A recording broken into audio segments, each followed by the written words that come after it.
주일학교 아이들이나 초신자 가르칠 때 제일 어려운 거 중에 하나가 죄에 대해서 가르치는 거예요. 뭐 사람들이 뭐 이렇게 거짓말하거나 도둑질하거나 폭행하거나 사기 뭐 이런 거는 죄라는 거를 인식을 쉽게 하죠. 근데 성경에서 말하는 죄의 범위가 더 훨씬 넓어요. 그죠? 그래서 우리가 죄를 먼저 규정할 때 가장 중요한 죄가 뭐냐 그러면은요. 너 나쁜 짓 많이 했잖아. 그래서 죄인이야. 이게 아니고 죄의 가장 큰 보편적인 죄가 뭐냐면은 하나님이 우리를 사랑하신다는 걸 안 믿는 거예요. 하나님을 안 믿는다는 말이 뭐냐? 하나님이 나를 사랑하신다는 거. 나를 특별하게 대하시고 나에게 이렇게 오시려고 한다는 거를 안 믿는 거. 이게 큰 죄라는 거예요. 예. 하나님을 모르는 게 큰 죄다. 이걸 먼저 얘기를 해줘야 돼요. 그 다음에 다른 죄도 정할 수 있어요. 왜냐하면 하나님을 알지 못하고 하나님이 나를 사랑하신다는 걸 믿지 않는 사람은 아무리 선을 행해도 그걸 선으로 인정받을 수가 없거든요. 예.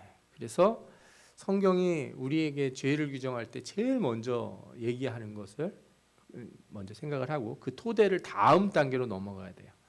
그럼 이제 하나님을 믿는 사람들에게 죄는 뭐냐? 그러면 이제 믿음에 합당한 열매를 안 맺는 것. 내가 하나님을 믿는데 하나님이 나를 사랑하신다는 걸 알고 내가 믿는데 그거에 합당한 열매를 안 맺는 것.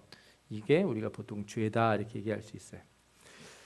근데 믿음에 합당한 열매를 맺지 않는 것을 이제 두 가지로 보통 나눕니다. 이걸 잘 설명한 게 웨스트민스터 신앙고백서 소유리 문답 14번인데 14번에 이런 질문이 나와요. 죄가 무엇인가? 이렇게 질문하고 답이 뭐냐면 죄는 하나님의 법을 순종함에 부족하거나 혹 어기는 것이다.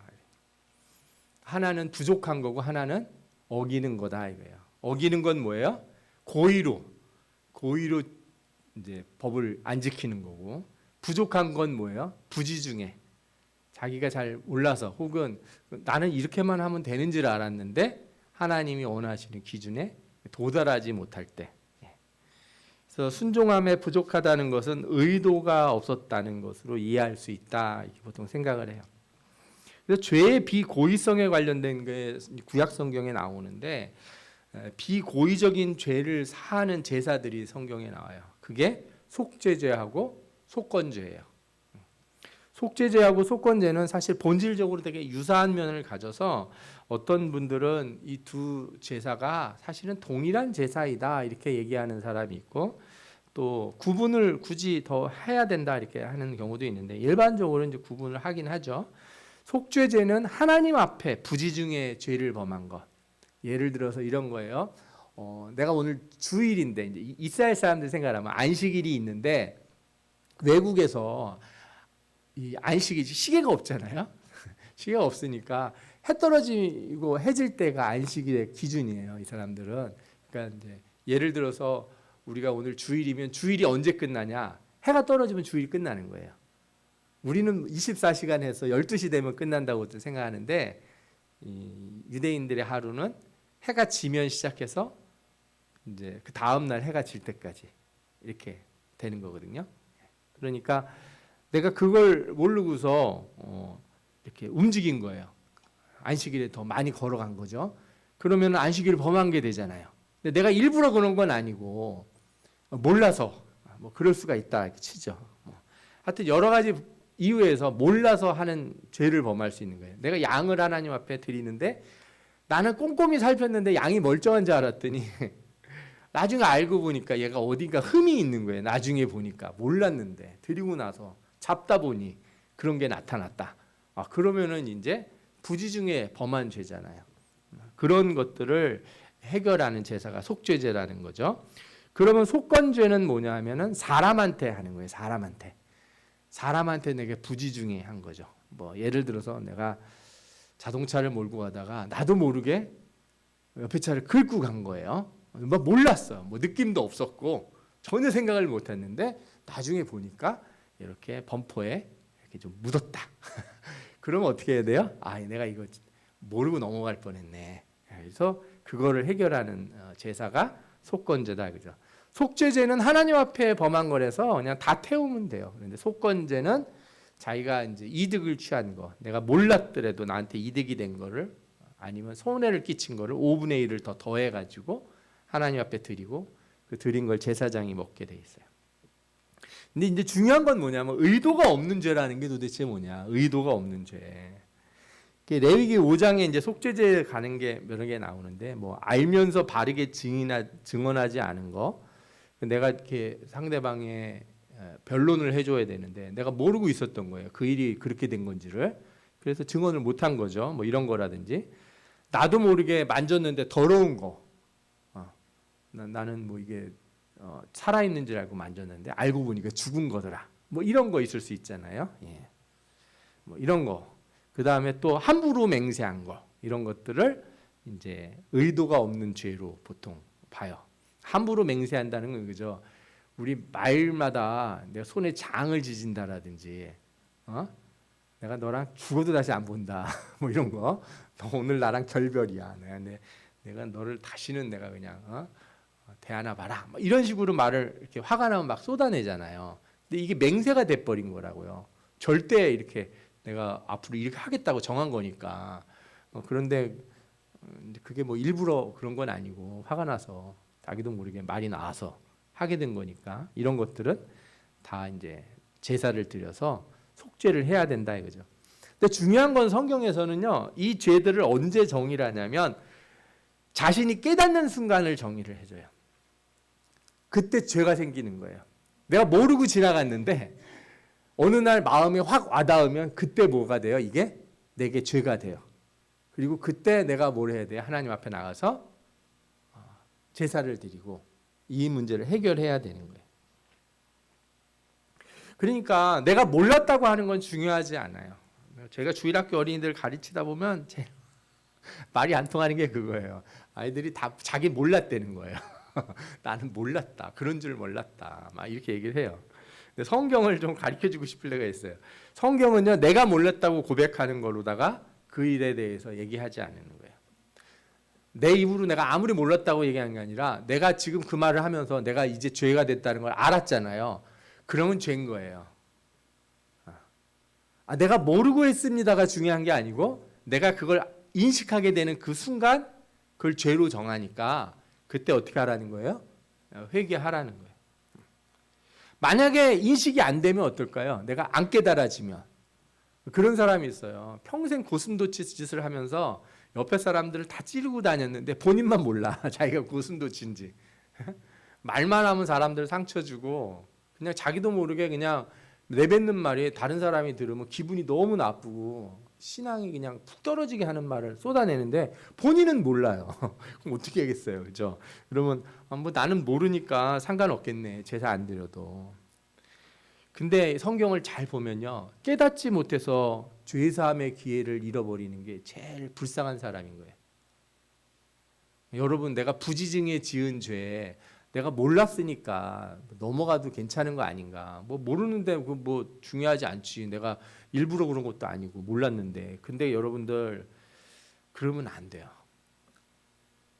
내가 모르는 상태로 있다는 것 자체가 내가 무슨 기회를 잃어버리는 거예요? 회개할 기회를 잃어버리는 거예요. 정말 안타까운 사람들이 그런 거예요. 자기 인생이 고슴도치 인생인데 자기만 몰라. 그리고 아주 뻔뻔하게 신앙생활을 열심히 한다고 하는 거예요. 그럼 옆에 있는 사람들이 얼마나 속이 상하겠어요. 저러면 안 되는데 저분. 하나님 앞에 그래서 항상 기도해야 돼요. 내가 깨닫지 못한 죄가 혹시 있습니까? 나는 별로 문제가 아니라고 생각했는데 혹시 그게 다른 사람의 마음을 상하게 한다든지 주님의 마음을 상하게 하는 그런 죄가 혹시 있습니까? 제 양심이 나는 그런 게 별로 양심에 거리낌이 없다고 생각하는데 하나님이 보실 때 그것이 옳지 않은 일이고 다른 사람의 마음을 상하게 하는 일이었다면 주님 저에게도 은혜를 주셔서 그걸 깨달을 수 있게 하여 주옵소서. 그래서 속건제나 속죄제를 할 때는요, 자기 중심에서 죄를 판단하는 게 아니고 상대방의 중심에서 판단을 해야 돼요. 그러니까 주님의 마음에서 나 자신을 돌아볼 때 내가 회개할 수 있는 거지. 내가 나 자신 보니까 아니 나같이 사는 사람이 어디 있습니까? 내가 진짜 이렇게 힘들고 어려운데 나 정도 하면 충분한 거지 뭐. 그렇게 얘기하면 뭐 할 게 없어요.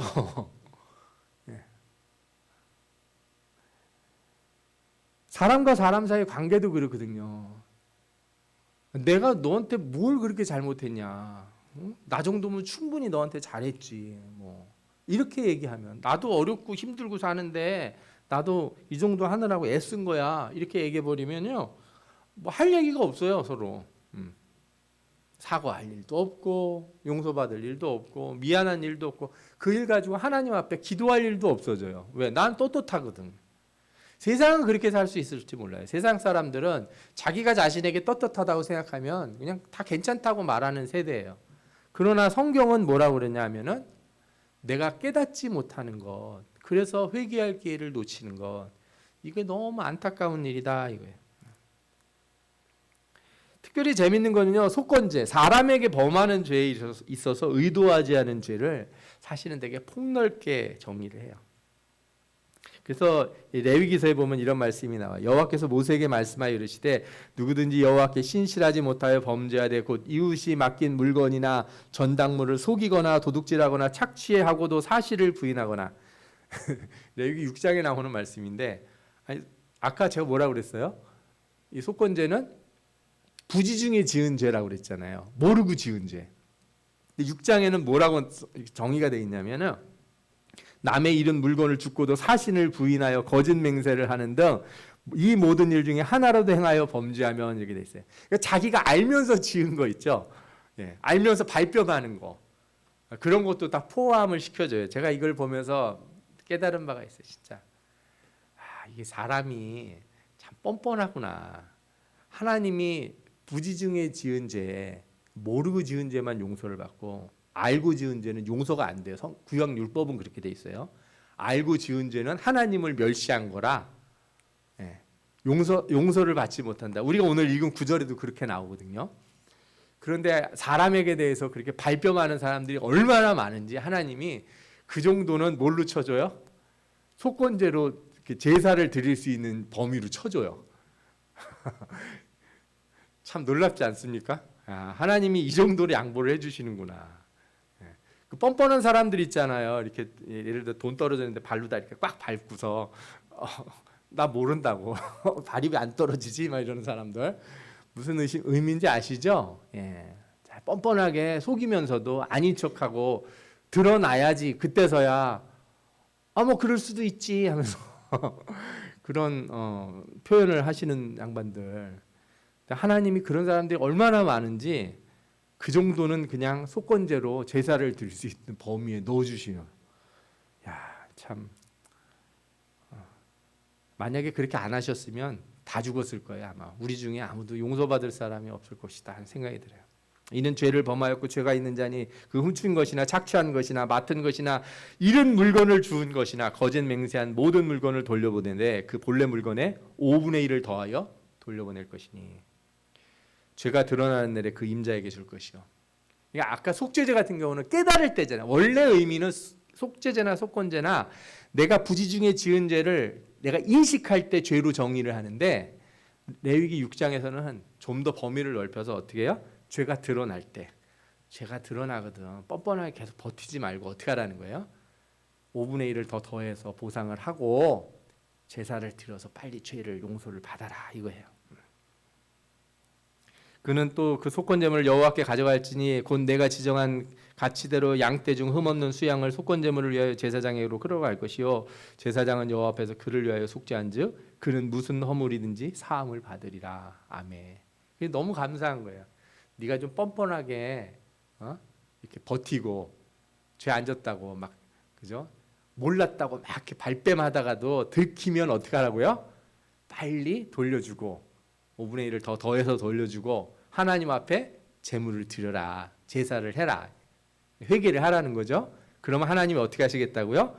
무슨 허물이든지 사함을 받으리라. 아멘. 발표를 끝까지 하면 뭐든지 이게 사함 받을 기회를 영영 놓치게 되는 거니까 이제 절대 그러지 말아야 될 거라고 저는 생각이 듭니다. 그래서 여러분 오늘 말씀을 보면서 여러분들이 먼저 아셔야 될 게, 혹시 내가 몰라서 회개하지 못하는 게 있거나 또 잊어버려서 못하는 것이나 혹은 알긴 아는데, 그러니까 미안하다는 사과도 언제가 제일 쉬워요? 바로 하는 게 제일 쉬워요. 바로 하는 게. 그때가 제일 쉬운 타이밍이에요. 내가 바로 생각이 날 때 바로 내뱉어야 되는데 묵히고 묵혀뒀다고 가서 사과를 하려고 그러면 사과가 잘 안 돼요. 그러지 마시고 하나님이 바로 사과하고 보상해주고 하나님 앞에 와서 회개하라고 그러면 다 용서해 주신다고 그랬으니까 여러분들이 완고한 마음을 버리시고 하나님께 돌이키는 자가 되셔서 모든 것을 다 제자리로 돌려놓고 또 회개의 은혜를 받는 용서의 은혜를 받는 여러분들 되시기를 축원합니다. 아멘. 오늘 민수기 15장에는 이 부지중에 범한 죄에 대해서 몇 가지 특별한 사항들이 좀 추가되어 있어요. 그게 뭐냐면요, 개인이 아니라 회중에 관련된 게 들어있다는 거예요. 민수기 15장 23절 24절 한번 읽어볼까요? 한번 보세요. 같이 우리가 읽은 또 구절인데, 곧 여호와께서 모세를 통하여 너희에게 명령한 모든 것을 여호와께서 명령한 날 이후부터 너희 대대에 지키지 못하여 회중이 부지중에 범죄하였거든. 이게 무슨 뜻인 것 같으세요? 하나님이 말씀을 주셨는데 여러 대를 지키지를 못해가지고 나중에 되니까 대부분의 사람들이 그게 죄인지 모르고 살아가는 때가 온다는 거예요. 제가 이거는 정말 마음이 아픈 거예요. 이스라엘 백성들이 하나님 율법을 지키지 못하는 게 한 개인의 문제로 끝나는 게 아니고요. 오랫동안 그런 일이 대대로 이어지다 보니까 회중 전체가, 백성 전체가 그게 죄인지 모르고 살아가는 상황이 되는 거예요. 문화가 돼버린 거죠. 그게 시대의 고착이 돼버리겠어요. 한 개인이 자기도 모르게 범죄하는 수준이 아니고 온 나라 온 백성이 죄를 범하면서도 그게 죄인지 모르는 상황이 온다는 거죠. 이런 일이 정말 있었나요? 있었습니다. 가나안 땅에 들어간 뒤에 얼마 되지 않아서 하나님을 모르는 세대가 나타났다. 사사기에 이런 말씀이 나와요. 그리고 사사기에 이런 말씀이 나오죠. 그때 이스라엘에 왕이 없었으므로 사람마다 자기 소견에 옳은 대로 행하였더라. 그러니까 자기가 기준 세우고 나는 옳다고 생각하고 그냥 사는 거예요. 그러니까 레위인도 데려다가 우상 만들어 놓고 우리 집에서 내가 돈 줄 테니까 제사장 하쇼. 그죠? 사적인 제사장을 두고 사는 거죠. 이런 일들이 사사기에 등장하잖아요. 사람을 막 죽여가지고 이렇게 이 신체를 훼손해서 막 전국 각지에 뿌리고 막 이런 이상한 일들이 막 생겨나는 거예요. 이게 바로 뭐예요? 자기 소견에 옳은 대로 행하는 것. 다시 말하면 회중 전체가 죄가 뭔지를 잃어버린 거예요. 기준이 어디 있는지를 모르고 집단적인 상태의 죄에 빠지게 되는 거죠. 이렇게 되면요, 민족 전체가 회개의 기회를 잊지 못해요. 회개의 기회를 얻지 못하는 거죠. 정말 나쁜 상황이에요. 이게 사사시대에만 있는 게 아니죠. 그 뒤에 나중에 왕정시대가 돼서 북이스라엘 남유다가 갈라졌는데 북이스라엘에 처음에 여로보암이 남쪽에 가서 예루살렘에 가서 제사를 드릴까 봐 열지파가 단과 베델에 산당을 만들어 놓고 금송아지를 만들어 놓고 이게 너희의 신이다 그러면서 제사장들도 어떻게 했냐면 다 남쪽으로 내려가 버리니까 아무나 제사장을 막 시킨 거예요. 나중에 되면은 그 사람들이 뭐가 돼요? 그냥 제사장이 되는 거고, 그리고 거기서 제사를 드리는 거를 이상하게 생각을 하는 거예요. 산당이 아주 보편화가 돼요. 여러분들 그래서 성경을 쭉 읽다 보면은요, 어느 순간에 보면 왕들이 산당에서 제사를 하고 막 이래요. 희한한 일이 막 생기는 거죠. 뭐가 잘못됐는지 잘 몰라요. 이게 성경에만 나오는 게 아니고 역사적으로도 그래요. 한 나라나 민족이요, 어떤 특정한 생각에 사로잡혀 가지고 죄를 범하게 되면은요, 민족 전체가 거기에 몰두를 해서 그게 당연하다고 여기는 거죠. 기억하시는지 모르겠지만 우리가 12월 1일 날 그 김장하는 것 때문에 주일학교 어린이들하고 통합 예배를 따로 드렸잖아요. 어린이들 예배 지하에서 같이. 그때 제가 뭐에 대해서 설교하는지 기억나십니까? 제가 악의 평범성에 대한 설교를 했어요. 좀 무거운 주제를 우리 주일학교 어린이들과 같이 설교를 한 거죠. 그때 드린 얘기가 나치 정권 아래서 유대인들을 학살하는데 공무원이 열심히 일을 한 공무원이 있었다는 거예요. 아이만이라는 사람이. 그 사람은 가스실이 들어있는 기차를 만들어가지고 아주 효율적으로 유대인을 죽이는 일을 열심히 했어요. 그래놓고 나중에 잡혔는데 뭐라고 그래요? 나는 몰랐다. 나는 죄가 없다. 난 시키는 대로 했다. 이거 시키는 대로. 나는 그냥 성실한 공무원이었을 뿐이지 내가 한 일이 아니다 이거예요. 그 사람만 그런 게 아니라 수많은 독일 사람들이 어떻게 해서 나가서 사람들을 죽이고 총을 쐈다고.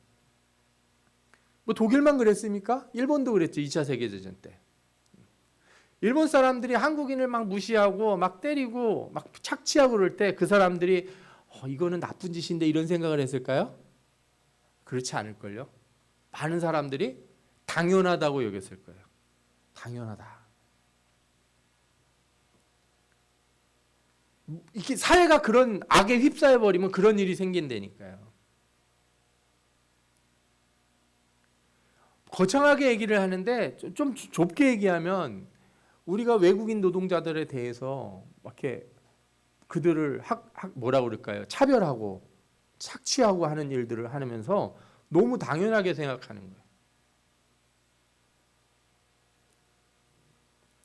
뭐 외국인에 대해서만 그랬겠습니까? 지금과 달리 옛날에는 여자들을 너무 일을 시켰죠. 여자들이 다 집안일 하고 그죠? 남편들은 막 예전에 저 신학교 다닐 때 목사님 교수님인데 아주 그 영성이 높으신 그런 목사님이었는데 저희 앞에서 한번 회개를 하시더라고요. 자기가 나이 먹어서 이렇게 하나님 말씀을 놓고 기도하면서 자기가 진짜 살아오면서 부지중에 지은 큰 죄가 있다는 거예요. 뭔 죄를 지셨나 그랬더니 자기도 모르게 자기 아내와 딸을 차별을 했다는 거예요. 여자라고. 남자 목사님이니까 사모님하고 아무래도 일을 막 시키거나 뭐 좀 존중하면서 대하지를 못했다고 고백을 하시더라고요. 여러분들이 이렇게 개인이 부지중에 저지르는 죄, 내가 그래서 혹시 뭐 주변에서 올 한 해 내가 누구한테 손해를 끼친 거 없나 하는 이런 문제만 고민해 볼 게 아니고요. 혹시 우리 시대가 어떤 죄에 휩싸여 있는 건 혹시 아닌가? 어떤 무지에 휩싸여 있지는 않은가? 옳은 걸 보지 못하고 잘못된 것을 보고 있는 그런 어떤 흐름 속에 빠져 있는 사람들은 없는가? 이걸 살펴봐야 될 때라고 저는 생각이 들어요. 지금 우리나라도 계엄이 선포되고 나라가 뭐 발칵 뒤집히고 여전히 혼란스럽지 않습니까? 그 중에 어떤 사람들은 나는 몰랐다, 나는 시키는 대로 했다 하는 사람들도 막 있어요. 정말 시키는 대로 하고 몰라서 그랬는지는 저도 잘 모르겠어요. 정치인들마저 뭐지 옳은지 그른지 뭐 이런 건 판단하는 게 아니라 뭐가 유리한지 불리한지만 보고 따지고 있죠. 또 얼마나 많은 사람들이 아직도 그게 뭐가 문제냐 이런 사람들도 있어요. 이게 어떤 특정한 정치 집단을 말하는 게 아니에요. 사람들이 어떤 문제에 대해서 광적으로 달려들기 시작하면 무조건 편을 들어요. 옳고 그른 것도 없어요. 뭐 양쪽이 다 마찬가지예요. 뭐 보수나 진보나 자신이 주장하고 있는 것은 그 잘못된 거는 전혀 안 보이고 옳다는 것만 자기 쪽에 있는 것만 보이니까요.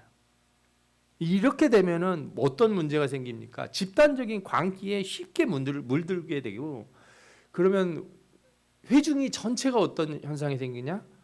부지중에 짓는 죄를 그냥 간과하고 넘어가게 된다는 거죠. 그리고 그런 일들이 크게 벌어지면 그 여러 번 역사에서 나왔듯이 큰 사태가 일어나는 거예요. 전쟁도 일어나고 내전도 일어나고 싸움도 일어나고 절대 회개하는 자들은 없고 서로가 옳다는 사람들만 있게 되는 거죠. 이런 상황이 생기면 어떤 자들이 득세를 하냐? 사람들을 현혹하는 자들이에요. 부지중에 죄를 범하는 자들에게 기회를 주면서 고의로 악을 행하는 자들이죠. 사람들을 휩쓸어 다니면서 이들을 이용해서 자신들의 이익을 얻는 자들이 있는 거죠. 그래서 오늘 성경에 뭐라고 나와요? 이스라엘 자손 중 본토 소생이든지 그들 중에 거류하는 타국이든지 누구 중에 부지 중에 범한 자에 대한 법이 동일하거니와 본토이든지 타국인이든지 고의로 무엇을 범하면 누구나 여호와를 비방하는 자니 그의 백성 중에서 끊어질 것이라. 그 사람은 여호와의 말씀을 멸시하고 그 명령을 파괴하였은즉 그 죄악이 자기에게로 돌아가서 온전히 끊어지리라. 여러분, 우리가 항상 부지 중에라도 지은 죄가 있는지 항상 살펴보고 회개의 기회를 얻기 위해서 기도해야 될 줄 믿습니다. 먼저 개인적으로는 24년 하나님 앞에 내가 작정한 것을 혹시 축소한 건 없는가? 내가 하나님 앞에 이렇게 마음을 먹었는데 그냥 슬그머니 없어지고 슬그머니 내려놓은 거를 그냥 다 잊어버리고 나도 모르게 그냥 그 뭐 안 하면 또 어때? 내년에 좀 하지 뭐 이렇게 생각하거나 축소하거나 그죠? 숨겨버리거나 나도 모르게 그런 걸 했다면 이 시간 회개하고 하나님 은혜를 주셔서 깨닫게 하여 주옵소서 이렇게 기도하시기를 바랍니다. 또 이웃에게 다른 사람에게 해야 되지 아니할 것 나도 모르게 한 말로 누군가를 상처 주고 누군가에게 해를 끼친 것이 있다든가 손해나게 한 것이 있다든가 마음에 그죠? 아픔을 주었다면 우리가 돌아보고 하나님 앞에 온전히 회개의 기회를 얻기 위해서 기도해야 될 줄 믿습니다. 더 나아가서 지금 이 나라의 민족을 우리가 되돌아보면서 우리도 모르는 죄에 빠져 있는 그런 상태가 아닌가. 이 나라 민족이 자신들도 모르게 어리석은 광풍에 휩쓸리고 있는 건 아닌지를 돌아보면서 하나님 진리의 빛을 비춰주셔서 우리가 어떤 상태인지를 볼 수 있게 하여 주옵소서. 우리가 깨달아지게 하여 주옵소서. 돌이킬 기회를 하나님 우리 이 나라 이 민족에게 주옵소서. 이렇게 회개의 기회를 주시기를 하나님 앞에 구하는 여러분과 우리 정금교회 모든 성도들 되시기를 축원합니다. 아멘. 기도하겠습니다. 이 시간 우리